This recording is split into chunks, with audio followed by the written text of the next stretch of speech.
नमस्कार, आप देख रहे हैं राजस्थान सुपर 100। मैं हूं आपके साथ मनीष शर्मा। चलिए खबरें आपको दिखाते हैं सुपरफास्ट अंदाज में। केंद्रीय स्वास्थ्य मंत्रालय ने कोरोना वैक्सीन को लेकर बड़ा ऐलान कर दिया। स्वास्थ्य सचिव राजेश भूषण ने बताया कि देश में 13 या 14 जनवरी से कोरोना का टीकाकरण शुरू हो सकता है। माइक्रोसॉफ्ट के सह संस्थापक बिल गेट्स ने वैज्ञानिक इनोवेशन और वैक्सीन उत्पादन में क्षमता में भारत की लीडरशिप की जमकर तारीफ की। उन्होंने ट्वीट कर लिखा कि वैक्सीन उत्पादन क्षमता में भारत के नेतृत्व को देखकर बहुत अच्छा लगा। राहुल गांधी एक बार फिर से कांग्रेस की कमान संभाल सकते हैं। सूत्रों के मुताबिक इसको लेकर कई महीनों से इंकार कर रहे राहुल गांधी पार्टी के अध्यक्ष बनने के लिए राजी हो गए हैं। राहुल गांधी को पार्टी की कमान सौंपने के लिए जल्द ही सीडब्ल्यूसी की बैठक बुलाई जा सकती है, जिसमें विधिवत उन्हें पार्टी अध्यक्ष चुना जा सकता है। सेंट्रल विस्टा प्रोजेक्ट यानी नए संसद भवन के निर्माण का रास्ता साफ हो गया है। सुप्रीम कोर्ट ने इस मामले में आपत्तियों को खारिज कर नए संसद भवन के निर्माण को मंजूरी दे दी। अदालत ने कहा कि सेंट्रल विस्टा प्रोजेक्ट की पर्यावरण मंजूरी सही तरीके से दी गई थी। साथ ही अदालत ने निर्देश दिए कि कंस्ट्रक्शन शुरू करने के लिए हेरिटेज कन्वर्जेशन कमेटी की मंजूरी भी ली जाए। 10 दिसंबर को प्रधानमंत्री ने नए संसद भवन का शिलान्यास किया था, जिसमें संसद की नई त्रिकोणीय इमारत होगी, जिसमें एक साथ लोकसभा और राज्यसभा के 900 से 1200 सांसद बैठ सकेंगे। पीएम नरेंद्र मोदी ने Kochi Mangaluru natural gas pipeline की शुरुआत वीडियो कॉन्फ्रेंसिंग के जरिए की। पीएम ने कहा कि 450 किलोमीटर की कोच्चि मंगलुरु पाइपलाइन के उद्घाटन से गर्व महसूस हो रहा है। पीएम ने कहा कि ये पाइपलाइन अनेक शहरों में सीएनजी आधारित सिस्टम को बढ़ावा देगी। इससे कम खर्च में फर्टिलाइजर बन सकेंगे, जिससे किसानों को मदद मिलेगी। नए कृषि कानून के खिलाफ किसानों के आंदोलन का मंगलवार को 41वां दिन है। दिल्ली बॉर्डर पर किसानों का आंदोलन लगातार जारी है। किसानों ने आज सिंधु बॉर्डर पर बैठक की और आगे की रणनीतियों पर मंथन किया। कोरोना वैक्सीन को लेकर सीरम इंडिया और भारत बायोटेक के बीच बयानबाजी पर सीएम गहलोत ने ट्वीट किया। उन्होंने लिखा कि सीरम इंस्टीट्यूट और भारत बायोटेक कंपनी के बीच आपसी बयानबाजी दुर्भाग्यपूर्ण है। ये संवेदनशील मुद्दा है, जिसमें पीएम को दखल देना चाहिए। पीसीसी की नई टीम में अपना नाम शामिल कराने के लिए कांग्रेस वर्कर्स कांग्रेस मुख्यालय का चक्कर लगा रहे हैं। राजस्थान कांग्रेस ओबीसी प्रकोष्ठ के संयोजक राजेंद्र सेन अपने डेलीगेशन के साथ राजस्थान कांग्रेस प्रभारी अजय माकन से मिले। जयपुर में बीजेपी कार्यालय में पार्टी के प्रदेश अध्यक्ष सतीश पूनिया की अध्यक्षता में बैठक हुई। बैठक में निकाय चुनाव प्रभारी, पंचायती राज चुनाव प्रभारियों को बुलाया गया था। बैठक में निकाय चुनाव व्यवहार पर समीक्षा की गई। गहलोत सरकार ने लगातार दूसरे दिन प्रशासनिक सेवा में बड़ा फेरबदल किया है। सरकार ने 183 आरएएस अफसरों के तबादले कर दिए। तबादलों में मंत्री और विधायकों की खूब चली है। तबादलों का आधार जनप्रतिनिधियों की डिजायर को माना गया है। बर्ड फ्लू की दस्तक के चलते प्रदेश के 6 जिलों में बर्ड फ्लू की दस्तक के बाद अब जैसलमेर में भी इसकी आहट देखने को मिली है। नरसिंगों की ढाणी में 10 कौवों की मौत के बाद प्रशासन ने अलर्ट जारी कर दिया। मृत कौवों के सैंपल की जांच के लिए भोपाल भेज दिए। चूरू में बर्ड फ्लू की आहट को लेकर प्रशासन अलर्ट है। जिला कलेक्टर ने कौवों की असामान्य मृत्यु को लेकर संबंधित विभागों के अधिकारियों को आवश्यक दिशा निर्देश देकर अलर्ट किया। प्रदेश में तेजी से फैल रहे बर्ड फ्लू को देखते हुए भीलवाड़ा जिले में भी वन विभाग अलर्ट मोड पर है, जिसमें गुरनला तालाब, चावंडिया तालाब समेत अन्य जगहों के पक्षियों पर अधिकारी नजर रख रहे हैं। झालावाड़ जिले में बर्ड फ्लू से कौवों और दूसरे पक्षियों के मरने का सिलसिला लगातार जारी है। 24 घंटे में 22 और कौवों ने दम तोड़ दिया। ऐसे में जिले में कौवों की मौत का आंकड़ा 100 से भी ऊपर पहुंच चुका है। जोधपुर संभाग में कौवों और पक्षियों की मौत के बाद स्थानीय प्रशासन अलर्ट है। लोगों को कोरोना गाइडलाइंस की तरह एवियन इन्फ्लुएंजा से सावधानी बरतने की सलाह दी गई। बीकानेर में कौवों की मौत का सिलसिला नहीं थम रहा। ग्रामीण इलाकों में सड़क पर बड़ी संख्या में मृत कौवे मिले हैं। बीकानेर के साथ साथ नोखा, पांचू, श्री डूंगरगढ़ और लूण कररसर में भी कौवों की मौत के मामले सामने आए। वन विभाग की टीम ने मृत कौवों को अपने कब्जे में लेकर उनके सैंपल इकट्ठा किए और इसकी तहकीकात में वन विभाग जुट चुका है। और कहीं बर्ड फ्लू के चलते इन पक्षियों की मौत तो नहीं हुई, इसकी जांच की जा रही है। वन विभाग ने बीकानेर में कंट्रोल रूम भी स्थापित किया। गहलोत सरकार ने रिश्वत के आरोप में जेल भेजे गए 12 के तत्कालीन कलेक्टर इंद्र सिंह राव को सस्पेंड कर दिया। इंद्र सिंह का निलंबन 23 दिसंबर से माना जाएगा। रिश्वत के मामले में आईएएस इंद्र सिंह राव फिलहाल न्यायिक हिरासत में है। जयपुर में रियायती दरों पर जमीन लेने के बाद आवंटन की शर्तों को पालन नहीं करने वाले 15 लोगों को जेडीए ने नोटिस जारी कर दिया है। इन लोगों को पिछली सरकार के कार्यकाल में जमीन आवंटित की गई थी। कोटा में अनंतपुरा क्रशर बस्ती में यूआईटी ने अतिक्रमण हटाओ अभियान चलाया। इस अभियान के दौरान स्थानीय लोगों ने जमकर हंगामा किया। लोगों ने बस्ती के अंदर बनाई जा रही दीवार को दूसरी जगह पर बनाने की मांग की। बीकानेर में बैंक से दिन दहाड़े लाखों रुपए की लूट और मुक्ता प्रसाद कॉलोनी में बंद पुलिस चौकी को खुलवाने की मांग को लेकर बीजेपी नेताओं ने शहर के थाने के आगे टायर जलाकर प्रदर्शन किया और रास्ता जाम किया। चित्तौड़गढ़ में शराब सेल्समैन की हत्या के आरोपियों की गिरफ्तारी की मांग को लेकर राजपूत समाज ने कलेक्ट्रेट पर प्रदर्शन किया। इस दौरान मृतक की पत्नी ने कार्रवाई नहीं होने पर आत्मदाह की चेतावनी दी। अजमेर के जेएलएन अस्पताल के नर्सिंग कर्मियों ने जयपुर के एसएमएस अस्पताल में 2 दिन पहले नर्सिंग कर्मी के साथ हुई मारपीट के विरोध में प्रदर्शन किया। इस दौरान नर्सिंग कर्मियों ने जमकर नारेबाजी की और कलेक्टर को ज्ञापन दिया। अजमेर के जेएलएन अस्पताल में कुछ दिनों पहले आग की घटना पर कमेटी की क्लीन चिट का आम आदमी पार्टी ने विरोध किया है। पार्टी की जिलाध्यक्ष मीना त्यागी ने मामले की दोबारा जांच कर दोषियों के खिलाफ कार्रवाई की मांग की। अजमेर नगर निगम ने अलवर गेट थाना क्षेत्र में अवैध अतिक्रमण को लेकर बड़ी कार्रवाई की है। आरएसआरडीसी द्वारा कराए जा रहे निर्माण पर भी निगम ने कार्रवाई की है। हनुमानगढ़ जिला पुलिस लाइन में तैनात हेड कांस्टेबल कैलाश ने नशे के खिलाफ ऑपरेशन संजीवनी पर सवाल उठाया। उन्होंने इस अभियान के खिलाफ सोशल मीडिया पर पोस्ट लिखा है। हेड कांस्टेबल का कहना है कि पुलिस अगर जिले को नशा मुक्त करना चाहती तो उसे खुद से शुरुआत करनी चाहिए। अजमेर के रामगंज थाने में नौकरी के नाम पर धोखाधड़ी करने का मामला सामने आया। पुलिस के मुताबिक सोमलपुर निवासी सुभान और इमरान ने शिकायत दर्ज करवाई, जिसमें शकरुद्दीन और नेहा चौधरी पर रेलवे में नौकरी दिलाने के नाम पर रुपए ऐंठने का आरोप लगा है। राजसमंद में पुलिस ने ट्रक से लकड़ी लूट मामले में 4 शातिर बदमाशों को गिरफ्तार कर लिया है और दूसरे की तलाश जारी है। पुलिस के मुताबिक पिछले साल 13 मार्च को बदमाशों ने लकड़ी से भरे ट्रक लूट लिया था। कोटा में पुलिस ने खाली प्लॉट और मकानों पर कब्जा करने वाले 3 बदमाशों को गिरफ्तार कर लिया। ये लोग खाली प्लॉट पर जबरन कब्जा कर निर्माण शुरू कर देते थे, जिसके बाद जमीन के मालिक को डरा धमकाकर उससे रुपए ऐंठ कर समझौता करते थे। नौगौर जिले के कुचामन सिटी में बाइक सवार बदमाशों ने एक शख्स के घर पर खुलेआम फायरिंग कर दी। फायरिंग की ये वारदात सीसीटीवी कैमरे में कैद हो गई। पुलिस मौके पर पहुंची और इलाके में नाकाबंदी कर बदमाशों की तलाश शुरू कर दी। चित्तौड़गढ़ में नारकोटिक्स विभाग की टीम और तस्करों के बीच मुठभेड़ की खबर मिल रही है। मुठभेड़ में नारकोटिक्स विभाग के अधिकारी घायल हो चुके हैं, जिन्हें इलाज के लिए अस्पताल में भर्ती करा दिया। कोटा के रामगंज मंडी की सब्जी मंडी में सब्जी खरीदने के दौरान एक महिला के गले से सोने की 1.5 तोला वजनी चैन को गायब कर दिया है। पीड़ित कृष्णा गुप्ता ने 2 अज्ञात महिलाओं के खिलाफ चोरी का केस दर्ज कराया। कोटा के भीमगंज मंडी में पुलिस ने लंबे समय से फरार 5,000 रुपए के इनामी हिस्ट्री शीटर को गिरफ्तार कर लिया। हिस्ट्री शीटर अब्दुल सलाम पर जानलेवा हमले, मारपीट जैसे 23 मुकदमे दर्ज हैं। भरतपुर खेरिया मोड़ पर पुलिस ने गांजे के साथ 3 लोगों को गिरफ्तार किया। इनके पास से 32 ग्राम गांजा जब्त किया।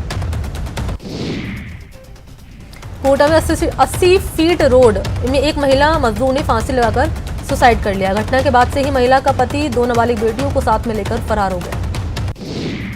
नागौर के मुंडवा इलाके में अपराधियों ने चाकू मारकर एक युवक की हत्या कर दी। सुरेश नाम का युवक अपने घर के बाहर बने बरामदे में सो रहा था। इस दौरान कुछ लोगों ने चाकू मारकर उसकी हत्या कर दी।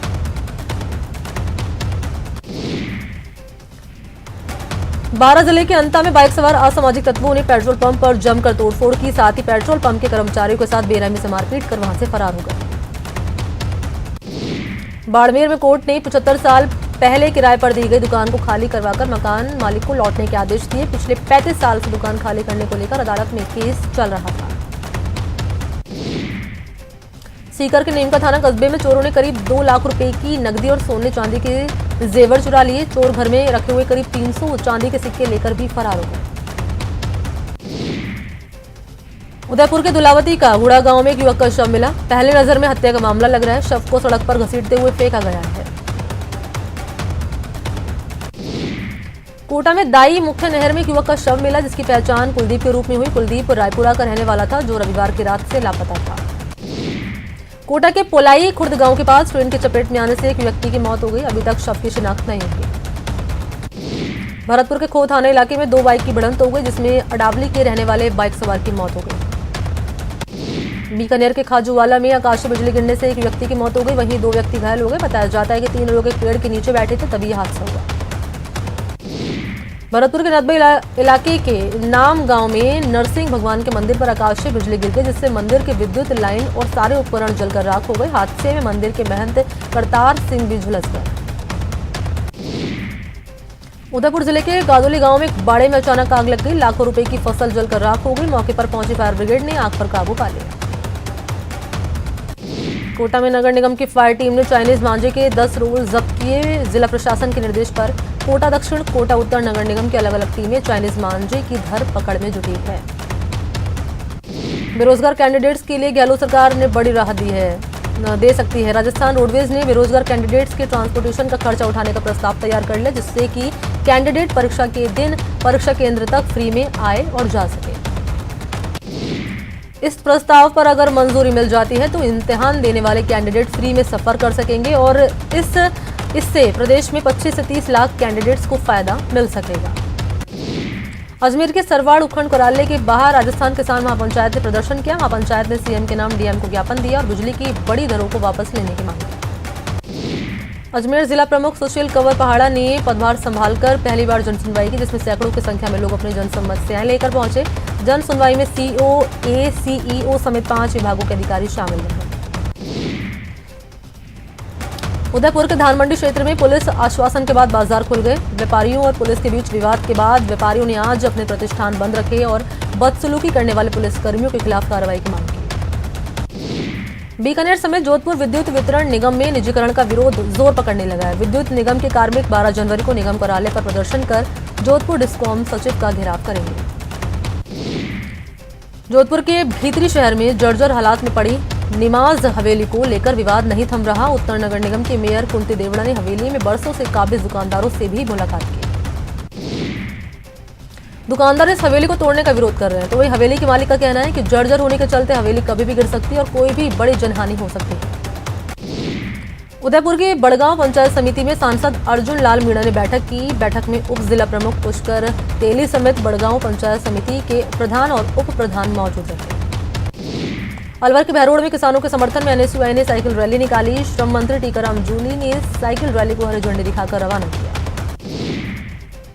संस्कृत शिक्षा विभाग में तबादले पर तकरार लगातार जारी है। कर्मचारी एकीकृत और शिक्षक संघ सियाराम के बैनर तले एकजुट नाराज शिक्षकों ने तबादलों के विरोध में संस्कृत शिक्षा मंत्री के आवास के बाहर प्रदर्शन किया। अजमेर के जेएलएन अस्पताल में यूटीबी नर्सिंग संविदा कर्मचारियों को सेवा मुक्त करने के आदेश के बाद नर्सिंग कर्मियों में गुस्सा देखा गया। उन्होंने इस आदेश के खिलाफ अपना विरोध जताकर अस्पताल प्रशासन के खिलाफ नारेबाजी की। झुंझुनू में बकाये भुगतान की मांग को लेकर सफाई कर्मियों ने नगर परिषद के सामने प्रदर्शन किया। उन्होंने आरोप लगाया कि नगर परिषद प्रशासन ने 4 महीने का वेतन नहीं दिया और अब नए ठेके भी हो गए हैं। उदयपुर में 3412 ऐसे कर्मचारी हैं जो सरकारी नौकरी करते हुए भी सरकारी राशन नहीं ले पा रहे हैं और रसद विभाग ने ऐसे कर्मचारियों पर सख्ती बरती है और अब रुपए जमा नहीं कराने पर एफआईआर दर्ज करने की तैयारी की है। भरतपुर में नगर के बैंक ऑफ बड़ौदा में गोल्ड लोन कैबिन का उद्घाटन किया। इस दौरान शाखा प्रबंधक ने बताया कि बैंक ऑफ बड़ौदा में गोल्ड लोन कैबिन खुलने से महिलाओं को काफी मदद मिलेगी।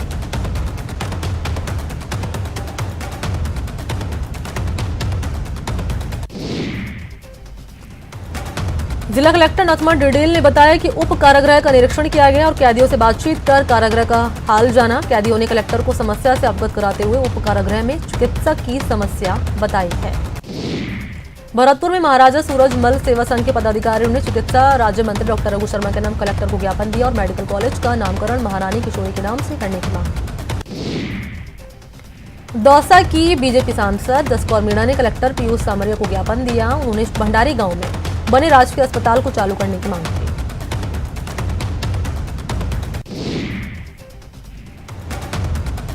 भरतपुर में अंतर्राष्ट्रीय मानव अधिकार सुरक्षा संगठन का 5वां स्थापना दिवस मनाया गया। समारोह में संगठन के राष्ट्रीय कार्यकारी अध्यक्ष गिरिराज गुप्ता और एसीबी के एएसपी महेश मीणा अतिथि के रूप में मौजूद रहे। चित्तौड़गढ़ में अग्निशमन विभाग ने कोविड सेंटर में कार्यरत चिकित्सा कर्मियों को अग्निशमन से संबंधित प्रशिक्षण दिया। 27 नवंबर को राजकोट के कोविड हॉस्पिटल में आग से 6 कोरोना मरीजों की मौत के बाद राज्य सरकार ने इसको लेकर निर्देश दिए थे। भरतपुर के बयाना में अपना घर सेवा समिति की बैठक की गई। बैठक में इस समिति की तरफ से चलाए जा रहे सेवा कार्यों की समीक्षा की गई। भरतपुर के सादाबाद के राजीव गांधी सेवा केंद्र पर रात्रि चौपाल लगाई गई। एडीएम बीना महावर ने चौपाल में लोगों की समस्याएं सुनी, उनका समाधान का भरोसा दिया। बीकानेर में पूर्व मंत्री और किसान नेता भीमसेन चौधरी की 57वीं 97वीं जयंती मनाई गई। इस अवसर पर एक प्रार्थना सभा भी आयोजित की गई।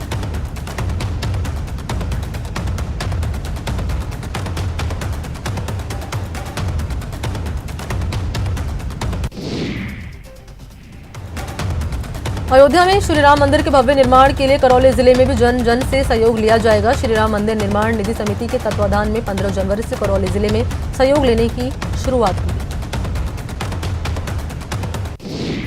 जोधपुर शहर में नर्सिंग कर्मियों ने अपने साथी के बर्थडे सेलिब्रेशन का अनोखा तरीका ढूंढा। एमडीएम अस्पताल के नर्सिंग कर्मियों ने अपने साथी के जन्मदिन पर ब्लड कैंप आयोजित किया। इस ब्लड कैंप में 350 कर्मियों ने हिस्सा लिया। चित्तौड़गढ़ के दिवाकर नगर के एक शख्स ने अंगदान का ऐलान कर इंसानियत की बड़ी मिसाल कायम की। अजय त्रिपाठी ने अपने पिता की तीसरी पुण्यतिथि के मौके पर अंगदान का ऐलान किया। जैसलमेर में इन दिनों बॉलीवुड सितारों का जमावड़ा है। फिल्म बच्चन पांडे की शूटिंग के लिए कई सितारे जैसलमेर में हैं। अभिनेत्री कृति सैनन ने अपने इंस्टाग्राम अकाउंट पर जैसलमेर की सम रोड का एक वीडियो पोस्ट किया, जिसमें वो बुलेट चलाती हुई नजर आ रही है। गणतंत्र दिवस की तैयारी को लेकर कलेक्ट्रेट में बैठक हुई है, जिसमें कलेक्टर महावीर प्रसाद वर्मा ने कई विभागों के अधिकारियों को तैयारियों को लेकर दिशा निर्देश दिए। देश में कोरोना मरीज के आंकड़े में एक बार फिर से गिरावट दर्ज की गई है। 24 घंटे में सिर्फ 16,375 मरीज सामने आए हैं। देश में पिछले 24 घंटे में 201 लोगों की कोरोना से मौत हो गई, जिसके बाद से कोरोना से मौत का आंकड़ा 1,49,850 पर पहुंच चुका है। 24 घंटे में 29,091 मरीज रिकवर भी हुए, जिसके बाद ठीक हुए मरीज की संख्या 99,75,958 हो गई। मरदुरा में कोरोना की रफ्तार धीमी होती जा रही है। 24 घंटे में 457 केस सामने आए, जबकि 4 की मौत हो गई। प्रदेश में संक्रमितों का आंकड़ा 3,10,000 के पार हो चुका है।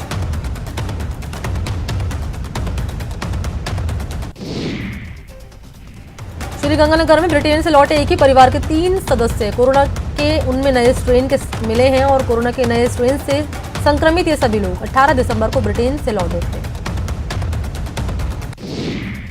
कोटा में कोरोना के 21 नए केस सामने आए। पॉजिटिव मरीज में महावीर नगर विस्तार योजना में एक ही परिवार के 5 लोग, जबकि तलवंडी निवासी पति पत्नी और इंद्र विहार में मां बेटे शामिल हैं। डूंगरपुर में वैक्सीनेशन की पूरी तैयारी कर ली गई है। पहले चरण में 10,000 कर्मचारियों को कोरोना वैक्सीन लगेगी, जिसमें स्वास्थ्य विभाग के साथ साथ महिला और बाल विकास विभाग के कर्मचारी शामिल हैं। वैक्सीनेशन के लिए कुल 99 केंद्र बनाए गए हैं और 140 टीम का गठन किया है और हर टीम में 5 सदस्य यानी 700 कर्मचारी वैक्सीनेशन केंद्रों की व्यवस्थाओं को संभालेंगे। जैसलमेर में कोरोना वैक्सीनेशन के लिए सभी तैयारियां पूरी हो गई है। कलेक्टर ने चिकित्सा विभाग के अधिकारियों को टीकाकरण केंद्रों पर की गई तैयारियों की विस्तार से समीक्षा करने के निर्देश दिए।